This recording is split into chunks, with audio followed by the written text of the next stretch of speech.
Podcast, podcast with Cass and Dom. The The push. What's going on, everybody? We are the Push Podcast, and we are back from our short little hiatus. Yeah, we took a break. It A wasn't bit. really intentional. For the holidays. It was intentional on my end. We're gonna say it's the holidays. That's what it is. Yeah. That way we don't bury you. But yeah, we're back in a huge way. We're not going to plug ourselves for 20 minutes like we normally do. We're going to jump right into the guest of honor, and we are here with soon to be the hottest free agent in professional wrestling, currently residing in Impact Wrestling, and we have Ethan Page. Thank you so much for coming on. How are you? What's up? I'm good. I am kind of upset you warned me about that intro. I think I would have rather just enjoyed it naturally. Yeah. That's what I was saying. I was like, man. With an air guitar? Dude, yeah. As soon as he started with the air guitar, I was like, oh, I would have lost my mind. Yeah. See? That's This guy, my bad. he always does that. He always ruins the surprise, but that's okay. It's all right. And he he always always- over professional. I know, and then he always gets proven right, and I'm always like, damn it. I was like, nah, man, that's half the fun is just to throw that at people and be like, oh, that's what we're doing. All right. We're like those guys. What interview did I just accept? That's Yeah, like, oh shit, what did I get myself into? Oh my god, I thought these guys were professional. Nah. Well, we love look, it. that's just one more vote in your favor, Cast, when we do Told the you, man. next time This is around. it. This is it. That's how we go now. We're setting a precedent. But anyway, look, there is probably there's so many different questions that we can ask you because you're sure. the such a hot name in just what's buzzworthy right now because of your contract status, everything that's going on with you and your legendary tag team partner. And before we get into any of that, I would love to be able to talk to you about a project that you started from the ground up, Alpha One Wrestling. Yeah, okay.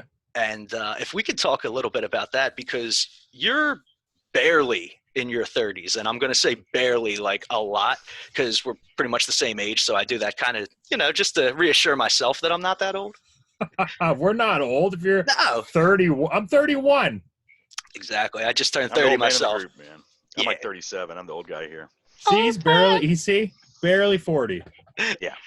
But But but I also say that to highlight just how young you were when you started this off the ground. This has been around since 2010, and this is your baby, correct? Yeah, I think I was like 19 or 18. I can't remember the exact age when I started Alpha One, but yeah, I was just about turning 20, and I wanted to bring wrestling to my hometown that wasn't embarrassing. I was inviting my family to a show that cost $2 at a bar that would draw maybe 20 fans, and I was just like, man, I watched the coolest wrestling in America, independent wrestling, with all these amazing people. Why can't I just pay them to come to my hometown and run wrestling shows? So that's exactly what I did. And when you started it, did you have any kind of big visions in mind, like I'm going to take this to a grandiose level, or did you really kind of just think, this will be something fun that we could do at home and bring cool wrestling to our hometown? Honestly, I feel like everyone around me had bigger visions for Alpha One than I ever have, and still to this day, people have bigger visions than I ever will. I just kind of go with the flow naturally, and once I started to notice that people were behind it and it was growing, I'm just going with what I felt the company was capable of step by step, not really like setting goals in the long term. To me, it was a great creative outlet, so that was mostly what I focused on, was like the writing and the booking. But I had to do everything else just to be able to do that. So I had to make sure we had the ring, the talent, the staff, drinks, food, whatever. Literally everything had to go through me. But my favorite part was writing and producing. To have such a well-rounded background and what really is the overall breakdown of the industry, and not just in-ring wrestling and talking on the mic from such an early age, do you feel that gives you more of an advantage going into your free agency period now, or do you think it's something that maybe you have to deal with a little bit of a frustration that you have so much that you've already done and so much that you can provide as you're at the negotiation table? I like wish I could give you my honest answer to this, like my real opinion, but I can't because it's like I think it's also intimidating to a lot of people. Uh, all of the things that I can do or have done or have accomplished when I wasn't supposed to. So, not that it hurts me, but I feel like it's threatening to some people. So letting someone like that into your company, knowing that they're put in a position that you don't want them to succeed, which is literally every position I've ever been given when I first walk into a place. It happened to me at Evolve. It happened to me at Impact. But I've proven, like in multiple cases, to kind of steer my own ship and make my own success. So I find that either rubs people the wrong way, or they could see potential and like a benefit in having someone that's that self-motivated on their roster. So to give you like a generalized answer is kind of tough for that question. Well, you could, I think the answer might just even be in the facts without you having to give an opinion, because like you said, it's one thing to be able to get that recognition when you go into these other companies, but there's no way to look at it as you booking yourself into a shoot or anything like that when you're in your own promotion, because you won tag team titles back in 2018 and your tag partner was Cody Rhodes. Right. And ironically, you beat your legendary partner Josh Alexander in that match. But yeah, Cody Rhodes to come into Alpha One and to provide his name to that, and to not to say give you the rub, but to be able to be a part of something with you in a title reign, that says it in and of itself, because Cody isn't going to do that unless it looks good to him as well. So if you're just doing something for yourself, there's no benefit to that. And that's the kind of the factual, undebatable background that really lends itself to the work that you've already put in. But at the same time, it's funny to see that have such a long history with Josh, and now with everything that you've done, maybe just bouncing forward a little bit, because I do want to go back to Alpha One because it's so cool. But it's cool to see how your career has kind of always had Josh around it somehow in one way or another, no matter where you were. But now the North has become so big. It's a brand name. It's one of, if not the biggest tag team in wrestling. Do you feel right now where you're at that the North is the kind of thing where it's too big to break it up, or do you feel like Ethan Page is too big to fail with or without the North at this point? I'd say both. I mean, everybody loves a reunion.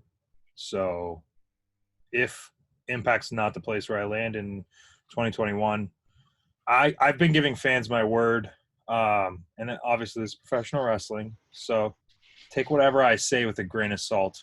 But I will never turn my back on Josh, and Josh will never turn his back on me. So if you guys also have to understand too, and we were a team before Impact. We decided a team before Impact. We created this team before Impact. We invested in each other as performers, partners, road travelers before Impact. All this is before Impact. So if you think for one effing second we are going to let Impact dictate whether we break up or we don't or whatever, you're out of your damn mind. So I'm telling you guys, everyone watched Final Resolution, everyone saw my mental breakdown, whatever. It doesn't matter. I'm telling you guys, whichever way this goes, the North are not splitting. Wherever I land in 2021, we are not breaking up. That's my best friend in real life. That's my best friend on screen, off screen. So this is not something that I'm willing to like toy with to make a couple dollars in the entertainment industry. So that makes me so. Me too. Yeah, so yes. And like I said, like wherever I end up, whatever happens in many years to come, if I stay in Impact, the North are the North. We're the best. Like there's so much we still can do, and there's so much we will do. Or if I end up somewhere else, he might end up there in a couple of years.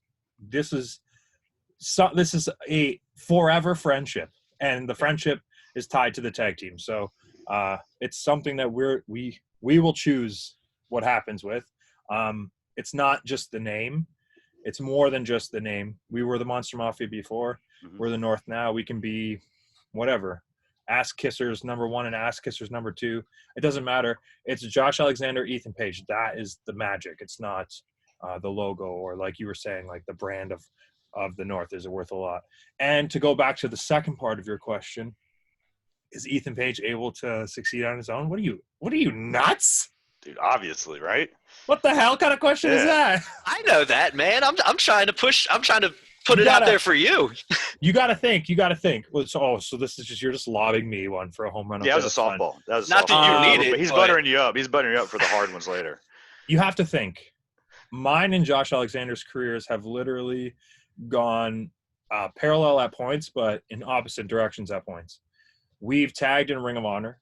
We've tagged in PWG. We've tagged in Evolve. All in between, we have separated. Not broken up, separated. So I had my entire run in Evolve Wrestling without Josh Alexander. Yeah. So the proof is in the pudding. Right. And trust me, I looked like I ate a lot of pudding back then. And you're going to tell me if I could succeed with the body that I had those years ago, I can't do it now. Looking like a statue? Are you out? I look like a superhero, bro. Look at his face. Dude, look at that. I Chisel. don't want to come on too strong, but yeah, I mean, hell yeah. I'm just Absolutely. Exactly.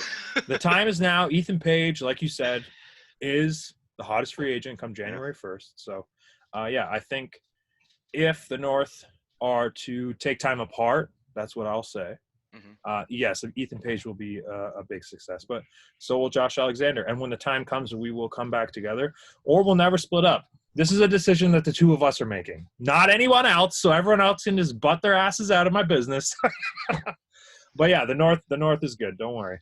Nice. The fan in me couldn't be more happy with the answer that you just provided, because you really could have went either way with that, and because you're right, and the proof is in the pudding when you say you've done so much without him as a singles. You've already wrestled all of the top stars in America, in North America, across the board, across any company that you want to talk about, whether it be Impact, ROH, AEW, NXT, like all of the ones that people watch. You've already wrestled these people and have been for years, and you are obviously a big hand in Alpha One, so you always have that outlet for any other wrestler that's tied up in any other company. But to know that the bond, the real life friendship, brotherly bond that you have with Josh is that strong, where you're going to be like, no BS, give that answer that no, like regardless of what happens, he's going to play into my decision making when I go to the negotiation table, if for no other reason than to not screw him over and leave him out in the wind. When everything kind of plays out in the next couple months and we know what Ethan Page is doing in 2021, there's a lot of details that I'll be happy to share with the world when it comes to things that I was very firm on. And when it comes to the North, that was a big, it holds a very special place in my heart. And it was a decision that we both made to team to help our careers at a very, very crucial and early point in both of our careers. So yeah, the value of that never left my mind when it came time to thinking about what I was going to do in the future. Yeah. It's I'm sure the weight of it isn't lost on you, but it's such a monument. It's I feel like I'm kind of stroking your, no pun intended, I'm stroking your ego here when I say this, but it's almost like wrestling's version of when LeBron did the decision, because there's so much at stake no matter what you choose. You're walking away from so much that you've already built up if you were to leave Impact right now. But there's so many possibilities and so much to be gained if you go to WWE or NXT. If you go to our ROH, or if you go anywhere else, AEW, wherever. Do you watch any of these promotions that you're not involved in closely while you're so invested in what you're doing, or is it kind of just you follow along with what's going on? The minute I knew that it was coming up to start negotiating with Impact, I started watching everything. I started watching everything just to prepare myself to start to mentally even picture myself working in any of these other places with whatever talent they had, with their production, literally everything, who I'd mesh well with in the ring, in segments backstage. So yeah, I watch it all. And man, I know you say like, oh, you don't want to stroke my ego or whatever. Do it. Because I went out of my way to, I don't want to say like make all this happen, because the buzz has been amazing, and I've been seeing my numbers grow on all my social media platforms. My YouTube channel is exploding. It's all kind of happening in this weird, perfect storm. I can't explain it to you guys, but I did plan all of this back in June, right before we did Slammiversary. This was all part of, I knew that 6 months, this was all going to happen, and I was going to be in this position, and I did not want to waste literally a second. So I haven't wasted any time. I've literally been picturing being in this position and being very selective with the interviews and very selective with what I tweet, what I post, who I talk to about any of this stuff. So yeah, so please stroke my ego all you want. I really appreciate that, man. That makes me feel good too. So you're giving it back. So thank you for that. No worries. And I will stroke your ego here, because it's such a crucial moment. And look, I'm a fan, so you can take anything I say with a grain of salt, you know? What do I know? But from my eyes and from my perspective, it seems like it's just such a crucial moment in any wrestler's career to basically utilize this time to cash in as much as possible on the profile of work that you've already put out there, and to make sure that you don't get Scottie Pippened and, you know, outdo your salary. So, are you kidding me? That's amazing. Look at this guy. That's awesome. He's got something for you to think too. My man. Boom. That was so unplanned too. Yeah, mine says all ego though. That's great. Because I am the Scottie Pippen of pro wrestling. I've been the most underpaid professional wrestler in the last 3 years. I think I'm world champion material, and I've been very vocal about it. So now it's time to renegotiate, you know? And look, man, it's not just you in your own head thinking that. It's not just the fanboy podcasters that are just thrilled to be able to get you on their show. People that matter feel the same way. We were lucky enough to have FTR on a while back, and they said first name out of their mouth was that they wanted to when they left NXT, they wanted to wrestle the North.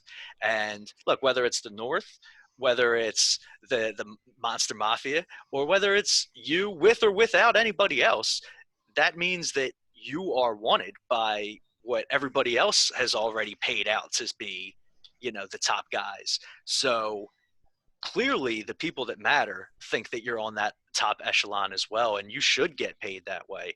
And it's really cool to think that as young as you are, you've had such a diverse profile. With literally, you put on any major wrestling TV show in North America, and you've already worked programs and had great matches in the ring with all of them. Tommaso Ciampa, Johnny Gargano. I have a bunch.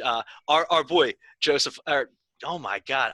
I as much as I love him, I can't not screw up Gregory Iron.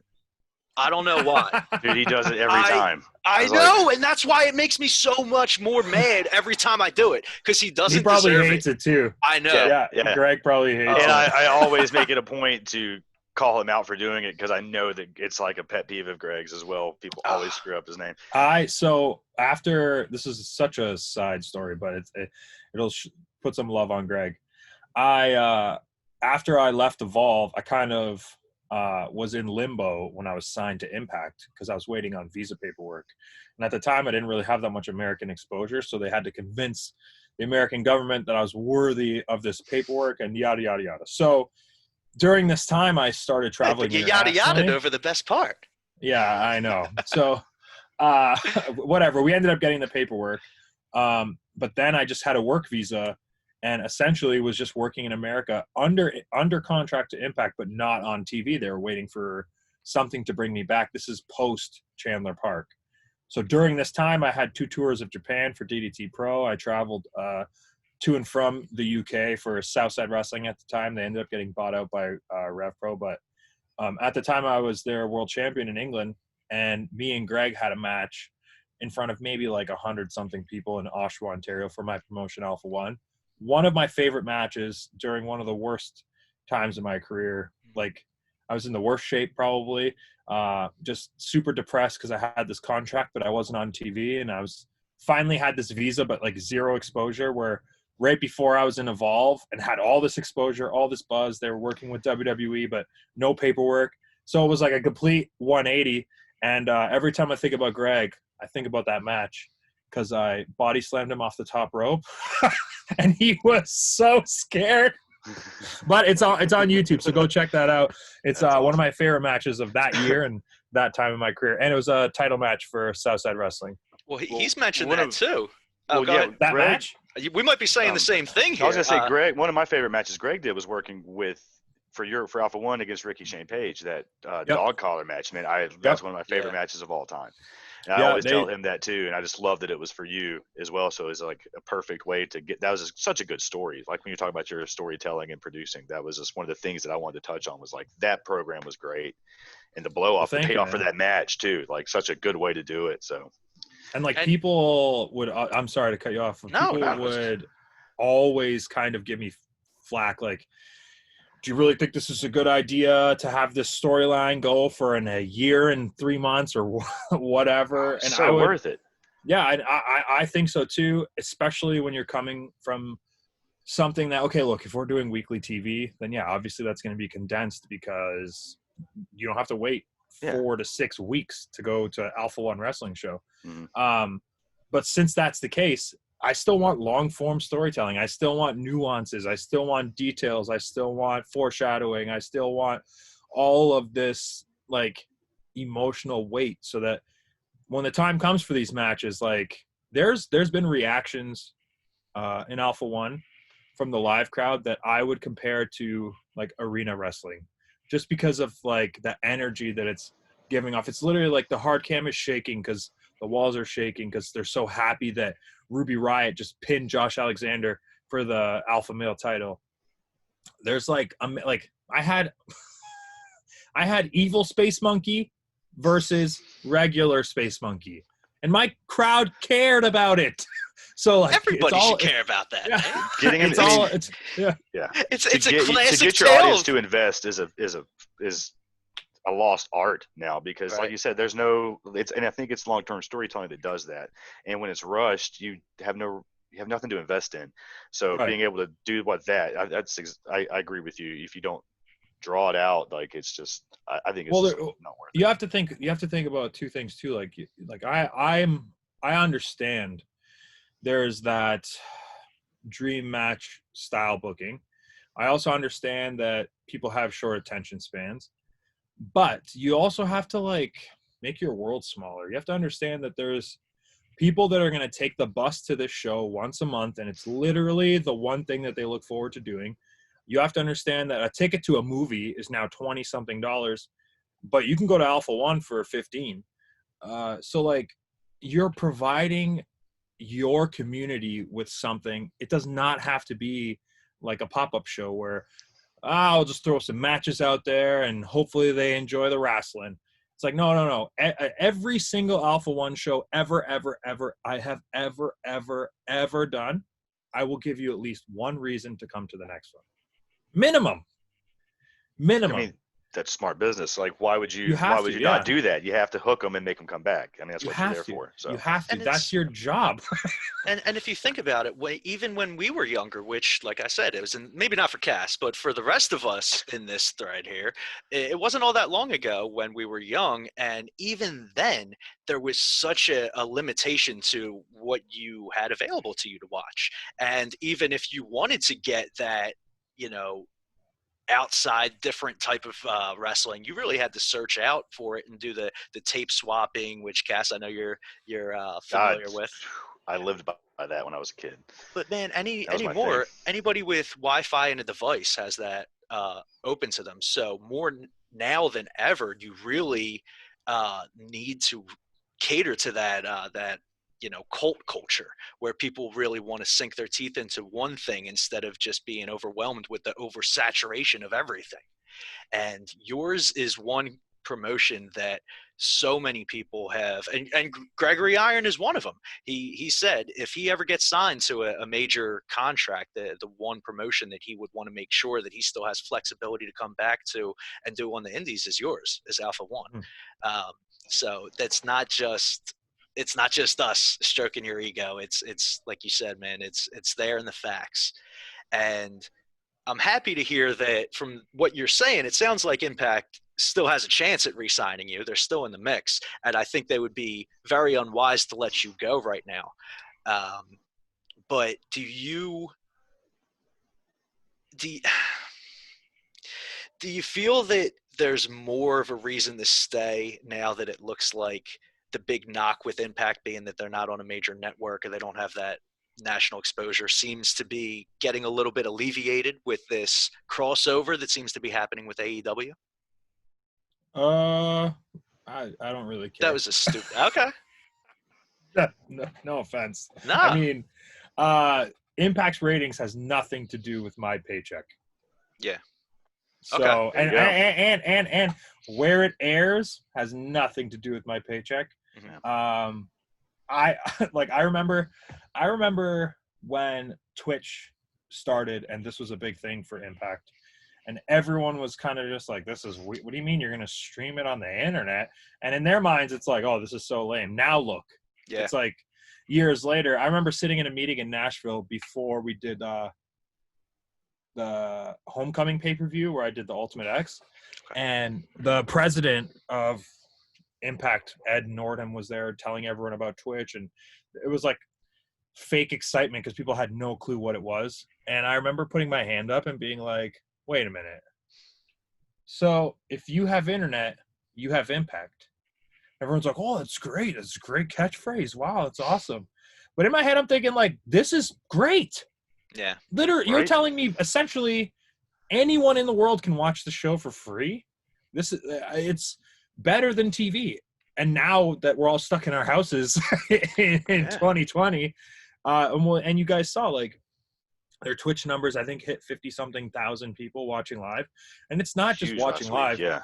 You're talking about interaction online, people like social media accounts attached to all this stuff. It's people watching now on their personal devices, not their TVs. So yeah, it's a completely different world. But to go back to your question, I don't care. It's very cool. I love the interaction between AEW and Impact, and I've personally noticed so much of the benefit and the rub from AEW to Impact and the Impact talent and the exposure that it's brought in so many of us is amazing. And I'm very happy about that. But that doesn't increase anything in my life other than like clout, if that makes sense. So absolutely. Yeah, that doesn't like sway me one way or the other.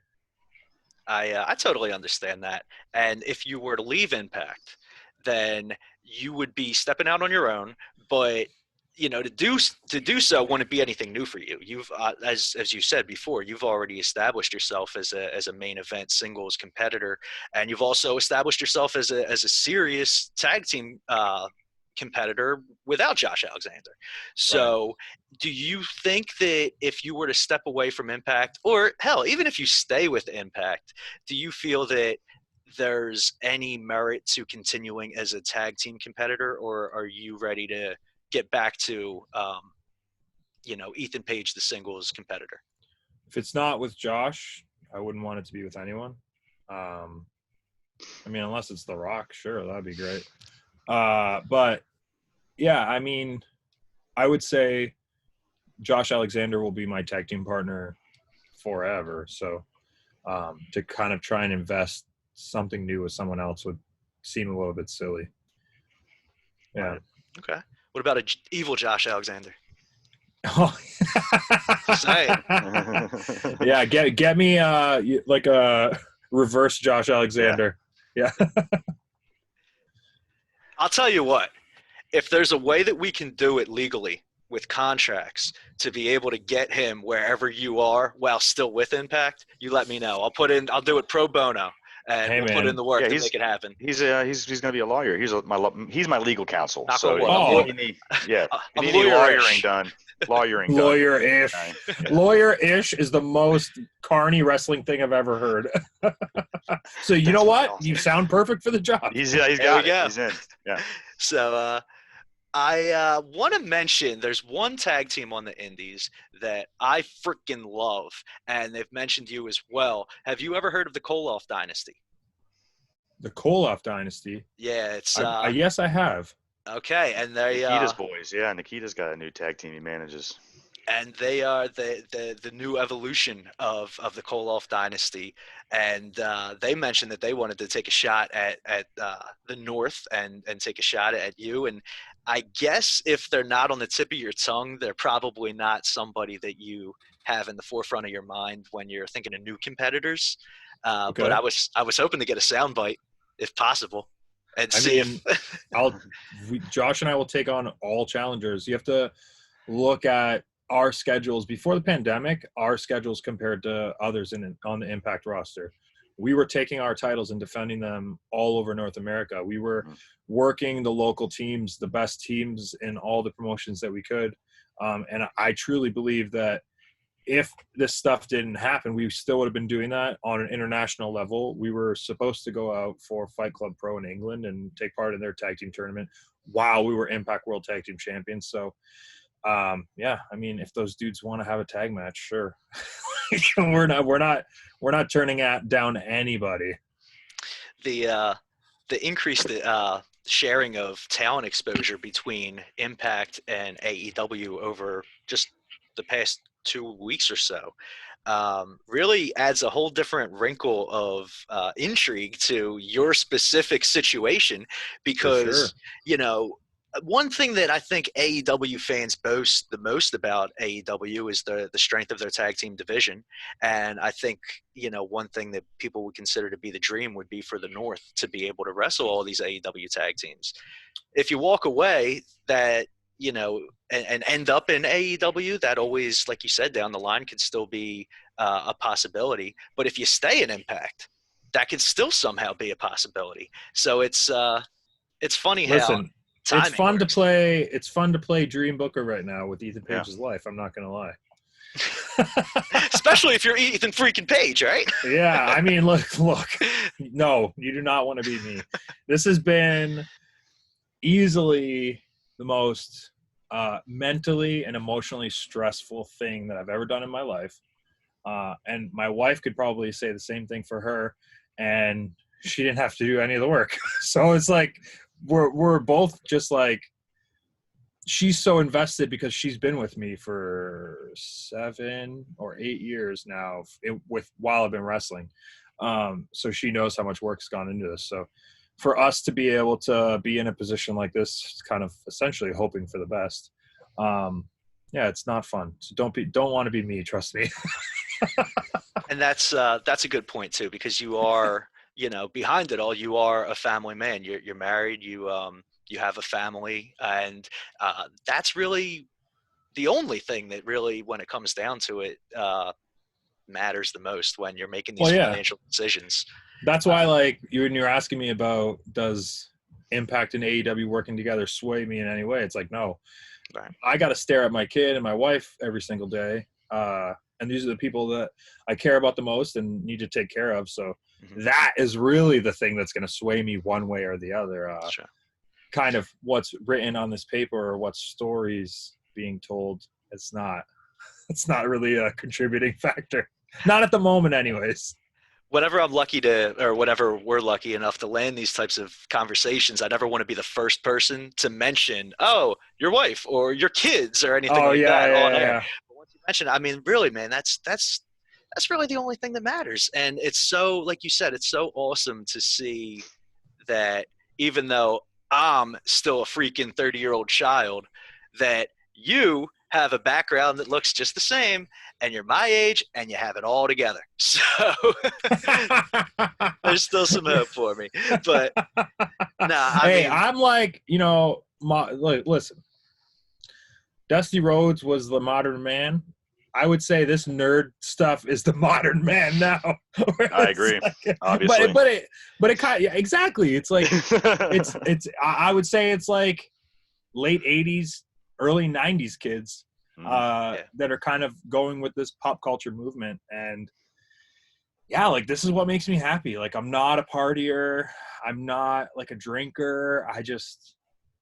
I don't know. I like watching cartoons, reading comic books, playing video games, playing toys with my kid. I don't know. This is the stuff that I like to surround myself with. So, but you can do this and have a career and a wife and a kid. And hey, these days you're more likely to have a career and a wife and kids if that's how you're spending your free time than if you're going out and partying. Like JR got a lot of heat for a comment he made about that. Like, you're safer to just order a pizza and smoke a joint and stay in your hotel room than go out to the bar. But it's like, he's not wrong. He's not wrong at all. No. Especially when everybody's got a camera and a negative attitude and, a boredom to want to just put people on blast in a negative manner. So, right. Listen, I'm just staying home, hanging out with my wife, doing some toy hunting. That's it. Working on your karate? Yeah, working on my karate, my hard body. That's it. Because I got to ask you, man, is there any chance that Karate Man comes back depending on, where you land? Well, look, here's the thing. Karate Man is mine. Mm-hmm. It's played by Julian Original. Mm-hmm. It's a character that's kind of got a life of its own. No allegiance to any place. So, I mean, I don't want to say it's not possible I don't want to say it's impossible because it's not. Like, he could show up anywhere and do anything. I think it's one of those characters that is going to freely just pass through as many places as possible. Like, he just showed up at Talking Shop-A-Mania. He's always popping up through my vlogs and stuff like that. And there's YouTube specials and Twitter videos. And he's had matches at independent wrestling events against UFC fighters. And you can see this on your YouTube channel, which you also can find directly in the link to your Twitter, which you can find at official EGO.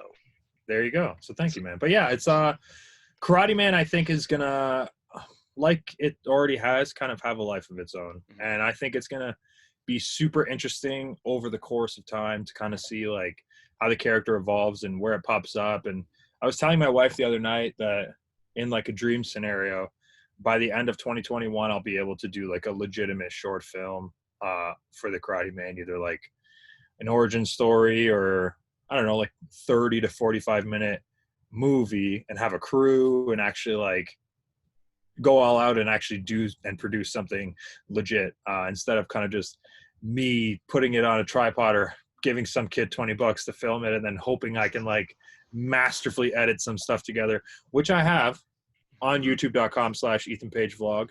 But yeah, so I personally love the Karate Man, and I'll go out of my way to make sure that it never dies and it's like a thing that'll stay around forever. So yeah, Karate Man's safe. Karate Man is safe. That makes me so happy. And I personally would love to see Karate Man show up in some BTE segments. Like, I just think that'd be great. Like, fantasy booking we were doing earlier. So if we're talking about stuff that could happen, I think that would be some hilarious and good content as well. Dude, if we're talking about fantasy booking scenarios, I want to see Karate Man in Cobra Kai in the new season of Cobra Kai. That's what all of North America. This show's really a Cobra Kai podcast. We kind of lied to get you on. This is really what this show's about. So I haven't seen the show. Oh, bro, you have to. Everyone has been saying. I was just talking to one of my buddies about this today. He was saying, I need to watch it. If there's one thing you take away from this show, I hope it's that when you watch the show, you think of us and remember that we told you need to watch that show because it's one of our favorites. It's so good. Yeah, I'm not buying it. I'm not buying it. You're a heel at heart. I'm going to be calling you out so hard if come January when the new season comes out in like the third episode you just see you go into town as Karate Man. I'm like, I knew it. He was playing all of us all along. I promise I've never seen it, and because it bothers me that people think that the Karate Man is like a derivative of it, but it's not. It's literally Jean-Claude Van Damme in Bloodsport. Right. And I had to do it on a budget. That's it. That's perfect. And I don't want you to think that we're making it derivative either. We're just really big Cobra Kai fans. Yeah, it's a thing. Did you ever watch the original movies? The Karate Kid? If then you'll love the show. It's so campy and like pays homage to the movies in the right ways without like diminishing the story writing itself. You know? Oh, okay. So yeah, a lot of people said it's like not even a reboot; it's a continuation. It's 30 years. Story. Yeah, 30 years after you get to see what Johnny Lawrence's life's been like since he lost the All Valley tournament. And it's like, oh shit, how he's been haunted by LaRusso his entire life since. It's just, and how they can't escape each other. It's great, man. It's really good. I'm gonna check it out. You have to. I can't wait for this new season. We had a whole episode where we talk spoilers for the next season, so it's a big part of us. I want to get back to you though, because we steady push Cobra Kai, but we get all off topic here. We dive left and right. So now that you're at this, and you can use this as a way to add fuel to your own fire. But is there anybody that you may be chomping at the bit to that you haven't been able to compete with or get in the ring and perform with for contractual reasons that now that may become a possibility? I mean, everyone wants to see us versus FTR, so if there's any way of making that happen, just so that people stop effing tweeting me about it, it would be amazing. Also, they're very ignorant when they tweet at us. They really think they're the best tag team in the world, and it's like kind of annoying. So I would love the North versus FTR. And I know they would love it. I just don't think that they would love the result. But at the end of the day, we don't know the result until the match happens. So, but yeah, I mean, let's just get it out of the way. I'd love to see that. I'd be torn though, because I always, like Dom knows, when we do our predictions and stuff, I choose bias. And now we've had you on, I'm gonna have a heavy bias towards you. But I grew up. I'm from Asheville, North Carolina. So did you hear that, man? He hasn't had a bias towards you until now. Well, no, I had before, but now it's like it'd be hard in that match. Yeah, he needed me to give you guys the rub first. Yeah. So you gotta. Yeah, I gotta give to be able to take. Yeah. I'm a terrible tag partner. I just bury my tag partner. Yeah, you do that. That's what we do around here. We throw each other under the bus. I didn't. Yeah, that's fine. But no, I would love to see that match too. But I would be torn, man, because those are my guys. I mean, I kind of grew up with Cash. We've known each other for a long time, so. All right. Well, you can make sure he gets this message then. I'm gonna relay it to him, dude. I can't wait. Yeah, listen, they're very confident. They are. That's something they don't lack. That's no argument there. I'll tell you what. On that end, though, is there anybody in the Impact locker room that makes you want to say, "I need to get the hell out of here"? Either. Yeah, Moose. Oh, dude, right? Come on. That's not a real belt. Answer. This guy can't get the job done. Can't win the world title. I guess I'll just bring my own. What? That's a Moose. Could you effing imagine? Could you effing imagine someone wearing a Super Bowl ring when they never won a Super Bowl game? It's like You know what? He played for my Falcons. I'm not done. Keep going. Shoot on him. I'm not done. Never mind that.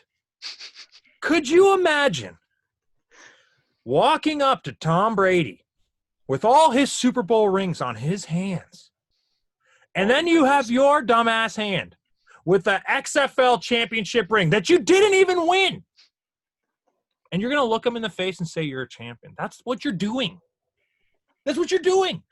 It's a defunct company and a belt you never won. I loved just to go off of that, I loved what they did with EC3, because he seemed it to anybody that didn't understand the backstory, EC3 came off as the bad guy in that. But really, for all of the reasons that you just laid out so bluntly and so easily to understand, yeah, EC3 was the good guy there because he was basically beating sense in the Moose, like, dude, be better than this. You're embarrassing yourself. But yeah, no, I can see that. And Moose is somebody that's well traveled too. So unfortunately, that, for you at least, that might he might be somebody that could continue to pop up no matter where you go. I mean, that's true. And look, I can kind of blame it on myself. I repopularized TNA. And now Moose is reaping the benefits of it, I guess. I don't know. what you created. You started this, basically. Yeah. It's your fault. But like, yeah, honestly, yeah, you have. Think about it. Who else other than you and Josh, who else off the top of your, any wrestling fan's head, when names that you think of when you come to Impact that are still in Impact, that haven't, that names that are people that have been in Impact for the past 5 years and didn't leave 5-6 years ago, it's you guys. You guys are the literally the ones that have been putting it on your back and have been really, one of the main, if not one of the top reasons to week after week after week for people to come back if there is any reason. And they're still alive. Look, Impact's still alive today. They're not defunct, despite COVID and everything that in and of itself creates for problems. And now they're in a better spot than arguably than they've been maybe anywhere in the past 5 to 10 years with just, the exposure that they're getting. So to try to pretend that you're not directly responsible for at least a big chunk of that. I that wasn't lost on me. I know what you did there. Look. This is I'll say this. I'll give you a little story. So it was the night we won the tag team titles the first time. It was like the night before or 2 nights before Slammiversary 2019 or 18, I can't remember, but so I tweet out a photo of me holding the title, and the only thing I wrote in the tweet was a TNA chant. So whatever, tweet blows up. I come to work the next day. It's the pay-per-view. We have to defend the belts in a 3-way. I am getting in so much trouble. Right. We're not TNA anymore. Why would you tweet that? Why did you post that? Why are you calling the company this? Blah, blah, blah, blah, blah. Then we fast forward a little bit longer. Mm-hmm. All of a sudden, we're doing a TNA show at WrestleMania weekend. All of a sudden, there's a TNA special on Access TV that drew crazy ratings. But I will never forget. Yeah. I will never forget how mad people were that I tweeted TNA. And in my mind, that's all I was saying was I'm a part of history, and a part of history that I actually care about, because I loved TNA as a fan. Sure. I was just paying homage to something that I loved and kind of like giving it value to people my age. Because, I mean, I'm not dumb. Like, I understand that the stock of Impact was going down, and I was trying to be a part of it to bring it back up and attach it to this nostalgia that I knew hit home with people my age and people that were a fan of TNA in its heyday.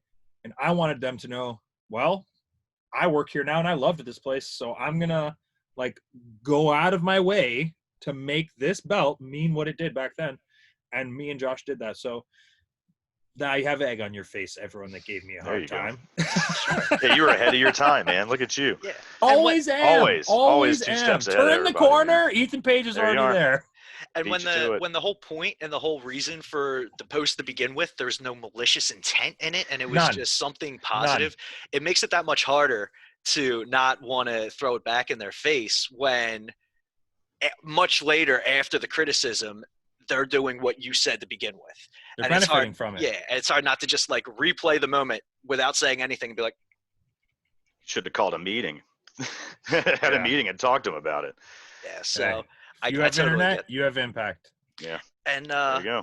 And this is maybe the 3rd or 4th time I've said this, but obviously from a fan's perspective, it means nothing. But it sounds like that's a constant criticism of the old TNA, that too many people weighing in on different things and giving their opinions that just gets diluted down, and then nothing makes sense. Where something that is such a bad look that you get criticized for it a night after they put the title on you is something that the whole company is getting behind and making a marketing strategy for the entire brand a few months later. And I don't even want it to be like a knock on them. I genuinely think that there was such a negative taste and reaction to the thought of total nonstop action wrestling and TNA that they were so afraid of even acknowledging it. And it was almost like, if you pretend it's not there, people will forget about it.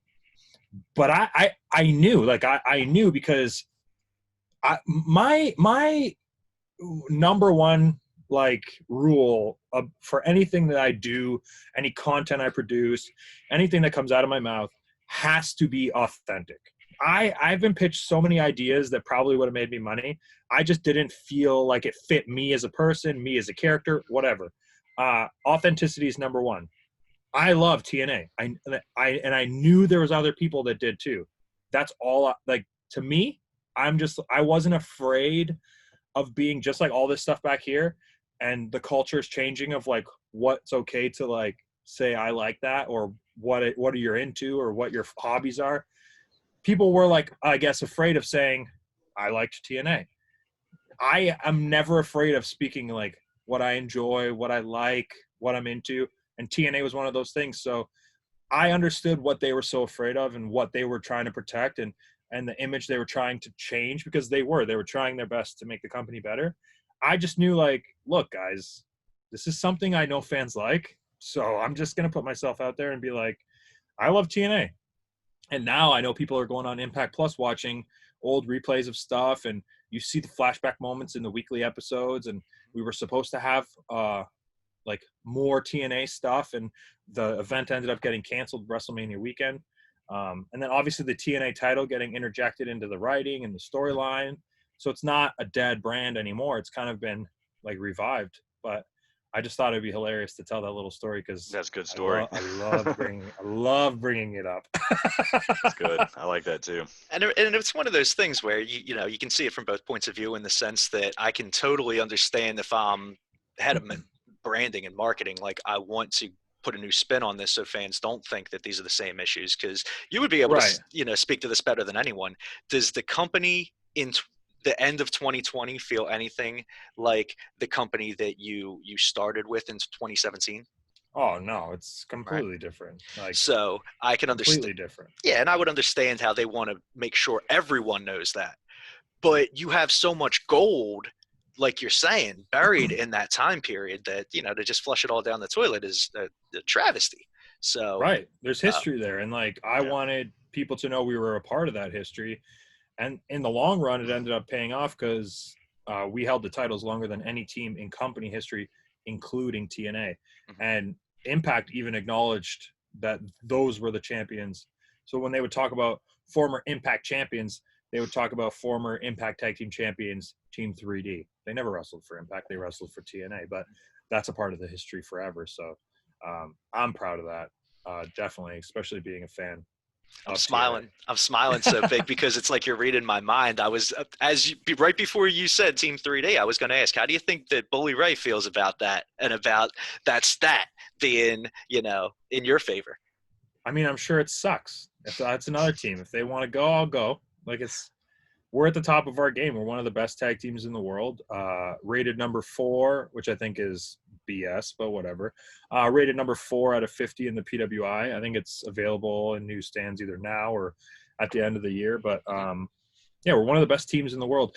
And teams like that, they had their time. I don't understand how people don't. I know one day I'm not going to wrestle anymore. I understand that. But I also understand right now I'm in the prime of my life and the prime of my career. So if anyone that's past their prime thinks that they're going to beat the North, they're out of their damn minds. That's a good point. At this stage in your career, because like I said, and I'm hoping I'll say again before it's over, you're barely in your 30s. Yes. And at this point in your career, you're already such a brand name. Is it more important for the profile of work that you have yet to do? Is it more important for you to color that work with matches with people that have already been established stars that maybe you would be dream matches for you growing up? Or is it more important to you to seek out people that no one else knows, that you know deep down, I can put out a match that, I'm going to make everybody say, go online and find that because that's a good match? Both. You need both, and you need both for the rest of your career. And you'll see how guys have lasted so long in their wrestling careers because they do both. I understand the value of having these big marquee matches and being elevated by teams like Team 3D or teams like FTR, or when we had our program with Sabu and RVD and Impact. I know the value of that because I've personally seen it help grow my name and the weight of my name in professional wrestling and the value of it. So I know that. But then you have to talk about work rate and the ability to have these show-stealing performances and pay-per-view match performances. You might need those younger, hungrier, riskier teams. But I think you need a balance. You need to find a balance between both. Yeah. To that end, is there anybody, either singles or a younger tag team that people don't really know about that is going to be a name in people's mouths that you would love to have matches with?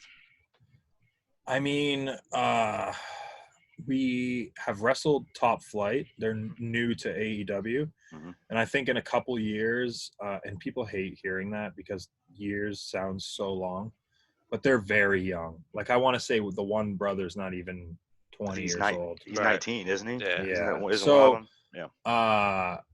We wrestled them 2-3 times. We were supposed to have another one in Chicago.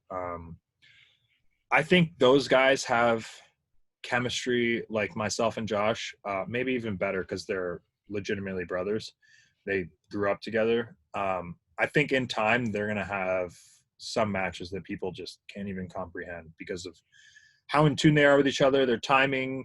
Like I said, they're in sync and they're motivated and they're very creative. And when you have someone that's motivated and creative, they're going to force themselves to come up with things that nobody's ever seen before. And that's how you're going to catch people's attention. But I feel like once they get more comfortable in their own skin and more comfortable in like the presentation of themselves and just being in the ring and kind of more in the moment instead of maybe in their own heads. And this is a thing that I had to do personally too. So I understand the long process of it. They'll probably do it a lot quicker because of the position that they're in, but I think those guys are going to have like an amazing career as a tag team. Fair enough. Well, I wanted to very, very quickly just hit on some of the major promotions and give and see if I can get your interpretation of certain people from each one, just to see what might happen if you land in that promotion. Now, I'll throw AEW at the table. Because you've already mentioned it. If you happen to end up in NXT, would you rather find yourself on the same side of the ring or the opposite side of the ring of people that you've been familiar with in the past? Red Dragon, now known as Undisputed Era, specifically Bobby Fish and Kyle O'Reilly. Well, if Josh isn't coming with me, I don't want to be doing any of that. You don't want to be facing them, or you don't want to be in the ring with them at all, one way or another? I mean, sure. Obviously, those you're talking about the top guys in the company. I'd love to mix it up with the Undisputed Era. So I'm not going to say no to that. But if you're talking about a tag match, who's going to be my partner? That's my first thought. So if I'm gunning for anyone that's there, it's Adam Cole. Sure. Yeah. But I guess as far as I'm sorry. Go ahead, Cass. I was going to say, now, does something like that play into your decision for your future? Because, like, you might not have a say in, like, if they're going to put somebody put you in a tag team in WWE or NXT, and like you have more of a freedom creatively with places like AEW and Impact, where you can decide, like, I'm working as a tag team now. Or, I mean, do you worry about that? Because that's something that, like, you might not have a choice. Like you said, I don't want to wrestle against them if Josh is my tag team partner. But if you sign there, like, they could just throw you in a tag team with somebody, whoever they decide to do. That's true. And obviously that's something I've thought about. But at the end of the day, like I was saying earlier, my number one priority is the money. Yeah. So if they want to take care of look, family. if they want, sorry, I have to change headphones because my AirPods are dying. But that's fine. Give me 1 second. He's gonna pull a Krusty the Clown. Hopefully everything's all right. They brought a dump truck full of money to my house. I was just making a Simpsons quote. Don't worry, I was just filling airspace with Simpsons references. All right, sorry about the old school. That's fine. I got it. It's all good. Got these wired. Can you believe I have a wire? We all do, man. It's no, I don't. I went out of my way to make sure I didn't have wires because I had one day and it killed me. I know. Sorry. So at the end of the day, I'm okay with, like, look, if I go to NXT and Triple H wants to call me Poo Poo Pete, I'm going to be the best Poo Poo Pete on the roster. I think that's a great wrestling name, by the way, and I'm so mad you did not pop. But anyways, I like it. You can get that over easily. Yeah, if anyone could do it, it would be you. It seems so natural. My finisher would be the dump, and it would be the whoopee cushion. Be the whoopee cushion off the top. Triple P. Oh man. 3P baby. 3P all day, son. I think I might have gave away where I'm going next. But please, that's not true at all. That's what we've done. People are going to run with that now. We'll have a little disclaimer that goes across the screen right now. Triple P shaking hands with Triple H. Breaking on bodyslam.net. Yes. Honestly, I'm game for everything because that's my number one goal is making sure my family's set for the next couple of years. Yeah. And I've always tried my best. Eddie Kingston is a big influence in my wrestling career, and he's always been a big pusher of it's not his show. He doesn't write the show. He's just there to do what his boss tells him. And I've tried my best to kind of use that philosophy in my career, and it's helped me with my mental state for sure, because you're really not in control of a lot. Sure. You got to let yourself go with stuff like that. And honestly, it makes you more valuable to any employer in literally any career field, whether it's wrestling or the service industry or the army, whatever you're doing, you know? Right. Yeah. So. And I'm very happy that I get to say things like that publicly, because I feel a lot of my social media stuff and sometimes promos are very convincing, and I'm always worried that future or potential employers are like, oh, that guy's such a dick, or oh, that guy's really thinks that of himself, or whatever. Yeah. It's like, relax, Marks. I'm sorry that I got you too, but like at the end of the day, we're all part of a show. We're all like trying to sell something or bring attention to something. So I never, ever, ever take weight in any kind of like social media promotional stuff. In my old age, I'm becoming a phone call person. By the way, barely 30. Barely. But I felt that when you said it though, because I'm the same way. And Cass hates it because he tries to get a hold of me, and I'll just like bury my phone for a day at a time because I just don't like texting. Well, so it's not that. It's like if I have something serious, I just want to hear the person's voice, and I want them to hear the inflection in my voice and either the care or displeasure or whatever it is. You can't really get that through text, and I feel like it just creates so many messes and miscommunications when something could be solved so easily if you just took the time to actually have a conversation with somebody. But yeah. It's so true, especially if there's any level of debate or hostility in what's being said. Because or disagreement. Right. Anybody reading that is automatically going to hear it in their head in the worst possible sense if that's what their mood is. But there's no way, like you said, there's no wiggle room for ambiguity if you're just speaking and you hear it how it's meant. Right. So, and there's literally instances where I'll text something to Scott D'Amore, and the last sentence of the text is, please do not read this in ignorant Julian voice. Please read this in happy, very happy Julian voice. I might have done that to you, Cass. I feel like I'll be in just the heat of the moment at work or whatever, and I'll send something quick, and then I'll read it later, and I'll be like, hey, man, just so you know, there was no heat in what I was saying. Like, sorry. Yeah, what are you talking about? And I have to go back and reread it. Like, what? No, don't worry about that. But that's just because I'm a neurotic psychopath. But yeah, me too, bro. Me too. Well, you were talking about social media. That leads me to a question somebody asked that brought up. They wanted me to ask you, and it's a Twitter thing. One of our people sent in. They wanted to know if what the deal was with blasting Janela out on Twitter, and if that ever got resolved. I had to pull that up and read it. So that's it did get resolved. What was the deal? It was a joke that went too far, that I personally thought went too far. And Janela agreed with me in person, and we shook hands, and that it was settled. Yeah. Nice. Yeah. So, no, yeah, that was something. We were asking people to send in questions. That was one of the ones that I wanted to get to. I think we touched on most of the other ones, but that was one of the ones that was sent to us. Out here, rumor killing. Yeah, no, I have a lot of tolerance for I'll be the butt of everybody's joke. But if you ever question my ability to like provide for my family or my value, when someone is sticking their hand in my pocket and stealing from me, and then when I bring it up as an issue, I don't want it to be thrown back in my face or like spit in my face. And at the end of the day, we're all men. So I knew that I was being taken advantage of for like a cheap pop or reaction on social media. So I just wanted Janela to know that at the end of the day, I'm twice his size and could knock him the fuck out. So he needed to either check himself or we're gonna have to deal himself. With it. We're gonna have to deal with it. But at the end of the day, like we're friends. We still are friends. But we're also both men, and I only have so much that I'm willing to put up with. And at that point, I was not willing to put up with his bullshit. But again, resolved, all squashed, everything's good. Nice.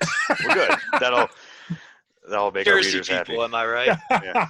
I'm from Philly, so I'm like literally across the bridge. But one question that I wanted to ask has nothing to do with wrestling at all. It sounds stupid as I'm asking it because I can see right behind you, but what are some of your interests outside of wrestling other than obviously everything behind him?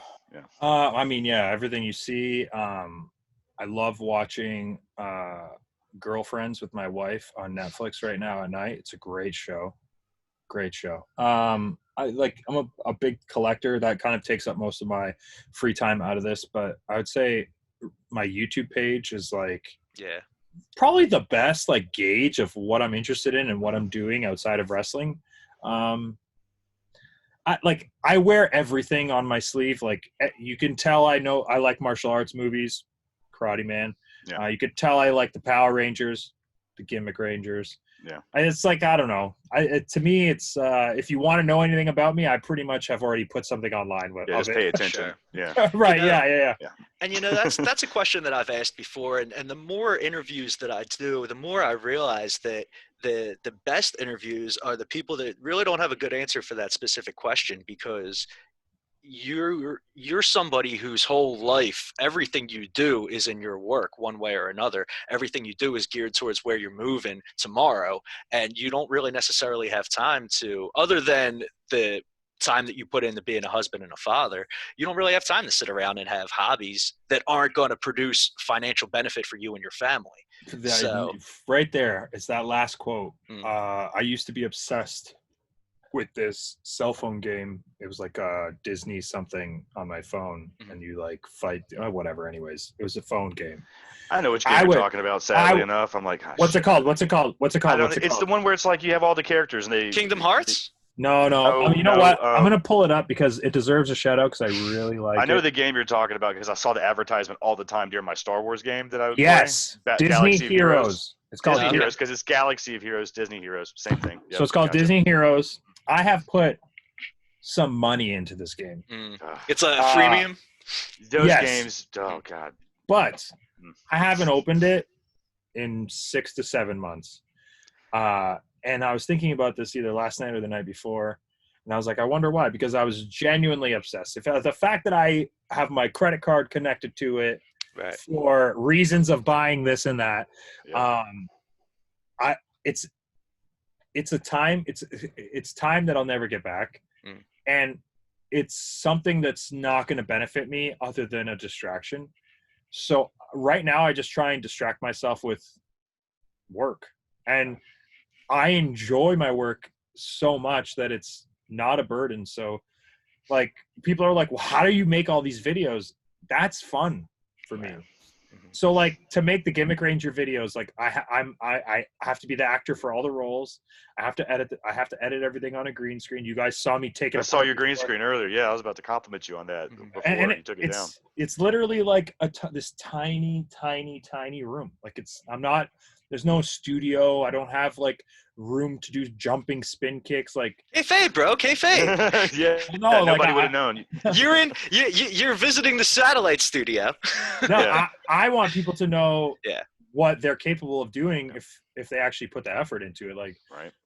People have to understand that these videos are not high produced money spend. Like there's no budget. It's that green sheet and an Amazon light that I spent $20 on that I'm using for this just to make my skin look clear. That's it. And YouTube tutorials and like layering things so that it actually like looks professional and that I can actually trick people into thinking that this is like a high budget whatever. But yeah, you could do anything if you really want to. You can do anything. Yeah, I love all of what you just said. You could have kept going for a half hour on that tangent, and I would have been totally happy to listen to it. The one thing that you mentioned about the Disney Heroes game, though, it's almost like it's bittersweet when you're sitting there in that moment that you were talking about where you were like, oh, I haven't been on in 7 months. I wonder why that is. And then you realize why. It's bittersweet because you're kicking yourself for the amount of time and money that you can't get back that you spent.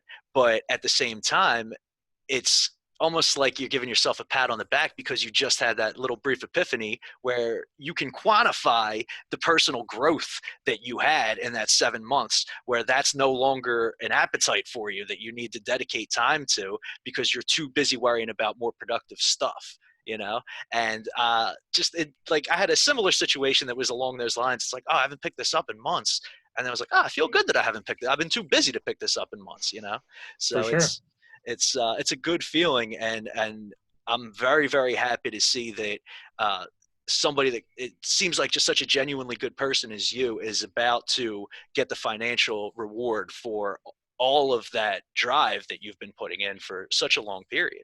Well, thank you, man. I appreciate it. I'm like a big psycho when it comes to, I guess, tracking my career. Like I have a book that I like write in every single Sunday where like I'll mark down all of my social media accounts, everything that I have, all my projects, what my videos like get for views on certain platforms. It's all pretty much all my stats.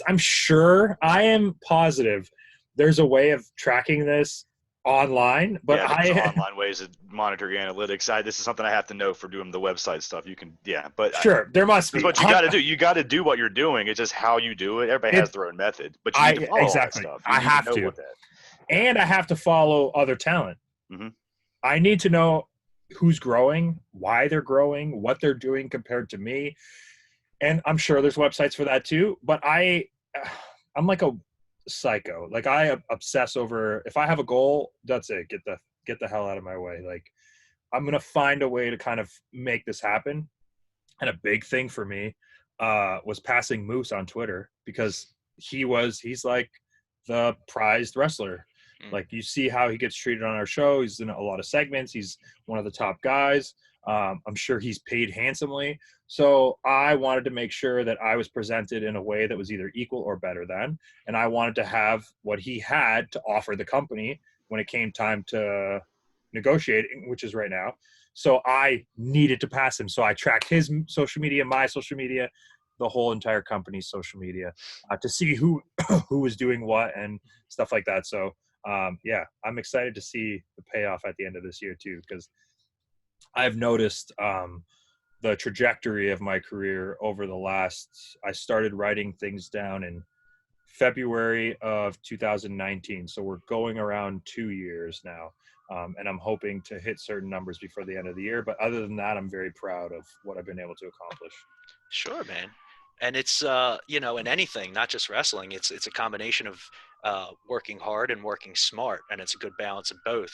And by putting in that type of work that you're saying and being so neurotic, you're already putting yourself ahead of everybody that's working hard, because you're working like to a sickly level of hard. And I don't say that, to in a mean way, because I'm the same way with my own work. And I feel like sometimes it's almost to my own detriment. But at the end of the day, it pushes you past all those other people. And then you're obviously working smart because look at what you've already done, So you're making all the right moves. I got off a topic that I wanted to get back to real quick, if possible. Now, we mentioned if you happen to land in NXT, how would you feel about Red Dragon? If you happen to land in Ring of Honor at all, at any point, either part-time or full-time, how do you feel about one of my personal favorites, the Mecca, Brian Johnson? Are you aware of his work, and would you do you feel that you could have good chemistry with him? I feel like I could have good chemistry with anybody. He calls a lot of people out on social media, I've noticed. So those are the kind of guys I like mixing it up with because they're involved in their work and they go out of their way to generate either interest or content or whatever it is.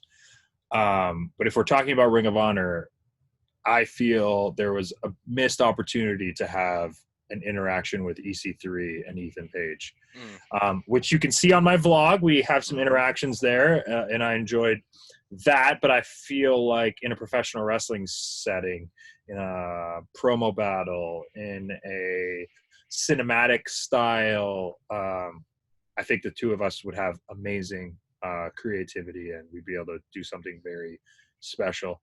I also have a dream of the North versus the Briscoe Brothers. The Briscoe Brothers are one of my favorite tag teams of all time. They're a tag team that I idolized as a fan, and now as a performer, I understand the level of skill that those two guys have when it comes to being a team. And they did very basic things in their matches that people, if you talk, like, when you talk about like exciting wrestling, you're not talking about a double shoulder tackle, but the crowd would go nuts when the Briscoes do the double shoulder tackle, and that would start a man up chant or whatever. You know what I mean? Right. Sure. Yeah. I would use that as arguments when it would come to me and Josh for doing our very simple stuff. Like, we have a very simple tag team move where Josh will whip the partner out of our corner and whip him back to himself to knee him and set him up for my running shoulder tackle. It's very simple moves. We would do that every single match. It's a very simple tag move. And the Briscoes, like, I would look to those guys and say, like, look, these guys were having 5-star tag matches, in my opinion, these main event level style tag matches, but they would sprinkle in very basic traditional wrestling and no one would question it because of how well it was executed and how smooth they did it as a team. And I wanted that same kind of vibe and feel when it came to the North. So I love the Briscoes. I wish. And at the end of the day, I would think that's one of the top goals for any in-ring competitor, is to get the maximum amount of reaction from the fans for the minimum amount of physical effort having to put in and risk to your body. And, that's the easiest way to avoid burning out. Somebody like Chris Jericho is still killing it in his mid-40s, and his finisher right now is just, he doesn't even have to bend his knees, Right. So hey, he'll knock somebody out with that thing, though. Right. Yeah. Or everybody's boy, The Rock, with the people's elbow, The best. Yeah. So I personally, though, honestly would love to see you at some point jump back into an ROH ring, because I would love to think that yours is going to be the type of career where you're going to be able to continue to call your shots from here on out.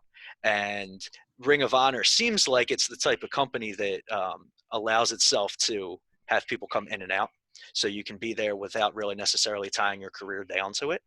And with I think this whole COVID thing really hit ROH maybe more than anybody else, because they just had to shut down production for so long. Mm-hmm. So right now, I think from a timing standpoint, Ring of Honor really needs Ethan Page and everything that you could provide for not just in the ring, not just on the mic, for a multitude of reasons. So personally, from a fan perspective, I would love to see that happen because it wouldn't. If it could also mean that you could still, dip your toes in the other areas. But I don't know. How about you, Cass? Do you have a preference for the man? If we're talking about feuds to pick up, I want to see you and Darby again, like that Evolve, like you guys didn't Evolve. Because one of my favorite things too is how they feature that in that Vice documentary, The Wrestlers. Mm-hmm. Yeah, I love that, and like that. I would like to see more of you guys work, because that feud, Well, I think, was one of those long storytelling ones that had a good payoff, and it was just a good program. So I'd like to see some more of that myself. But I will say I still have nagging injuries, and I'm sure he definitely does too. From those matches, it was his arm, wasn't it, that he broke his elbow with a shovel? Yeah. So, hey, dude, man, we did have an interaction with each other at an independent in his hometown, available on my YouTube page. You can check that out. Honestly, if you just search Ethan Page, Darby Allin, it should pop up, where he pranked the living hell out of me and got one of his friends to pretend to be a hitchhiker. And during the drive, started talking about stabbing me and having knives and selling drugs. Anyways, it was the scariest. There was a moment where I took my seatbelt off and I turned around and stared at him, and I was ready to legitimately either hope my life didn't end or kill this dude.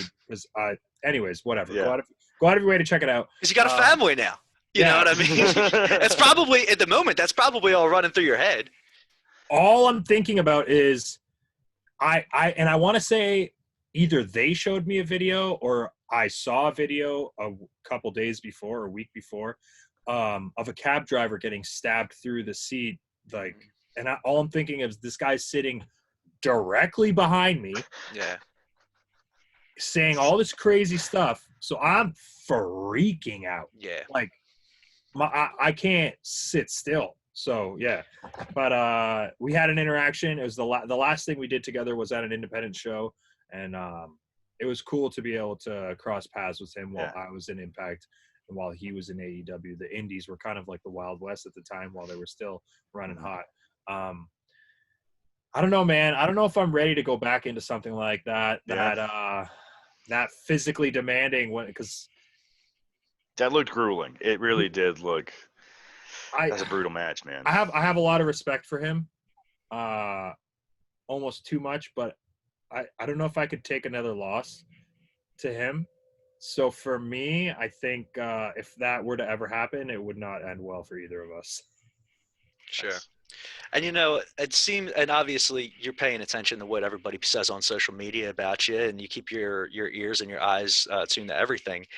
It seems like the Darby Allin feud is one that is a fan favorite that a lot of fans are asking for. But the beauty of that is, as young as you are, and again, you're barely in your 30s, he's younger than you are. So that's something that, we could table that. It's not like a Sting versus Undertaker dream scenario where, if we don't do it now, it'll never happen, so let's push it.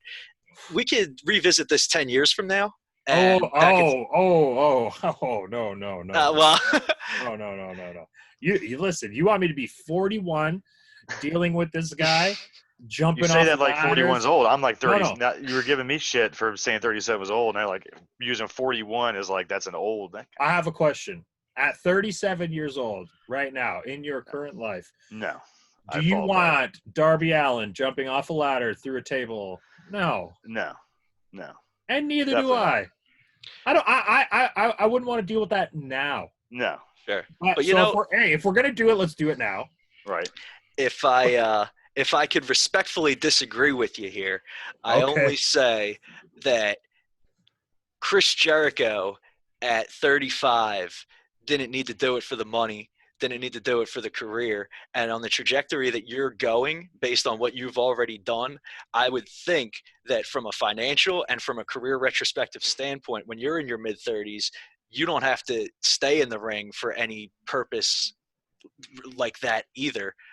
But that doesn't necessarily mean that you won't, because if you do it as well as you can, and if you're as good at it as you are, then you're going to have a lot to produce and a lot of benefit to give to the wrestling industry for 10, 20, maybe not in the ring, but 30, 40 years down the line.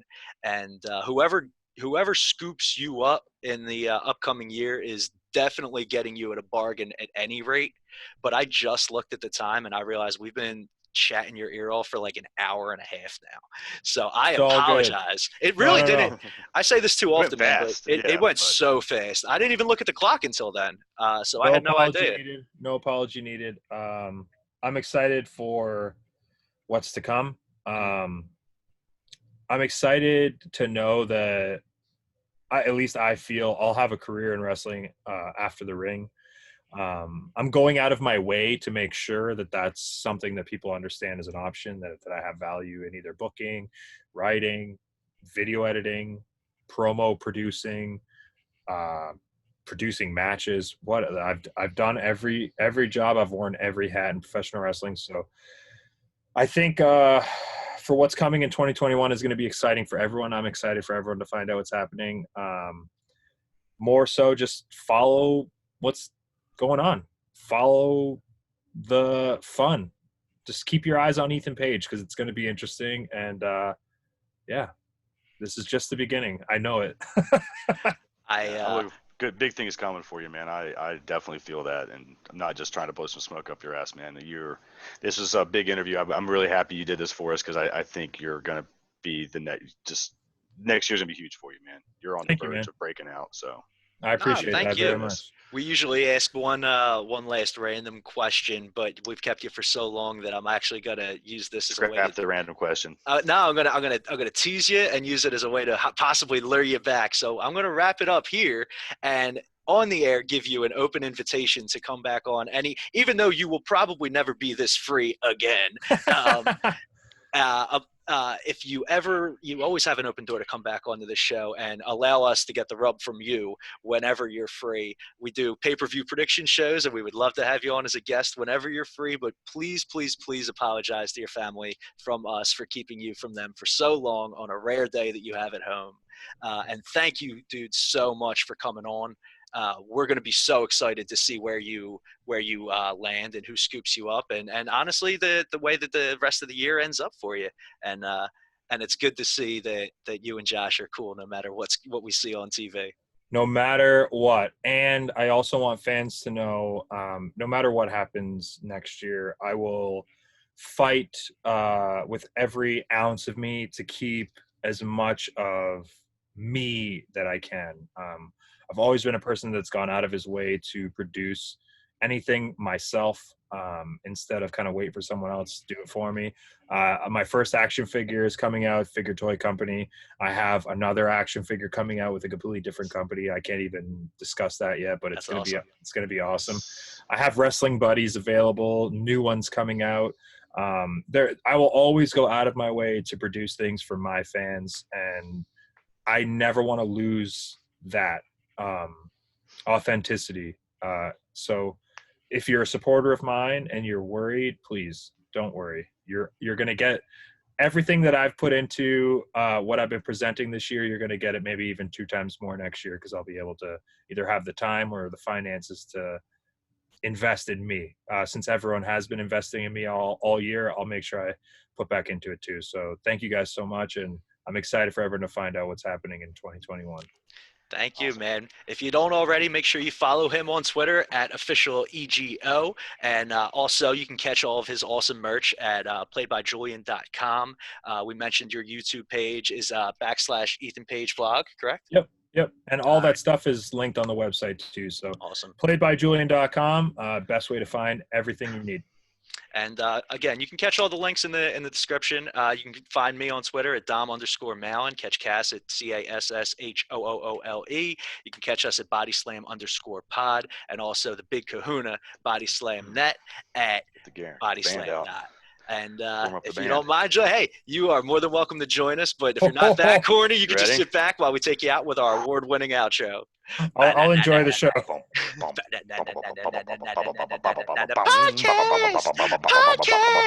Podcast with Josh and Dom and Ethan Page. The push. All right, man. Thanks, Ethan.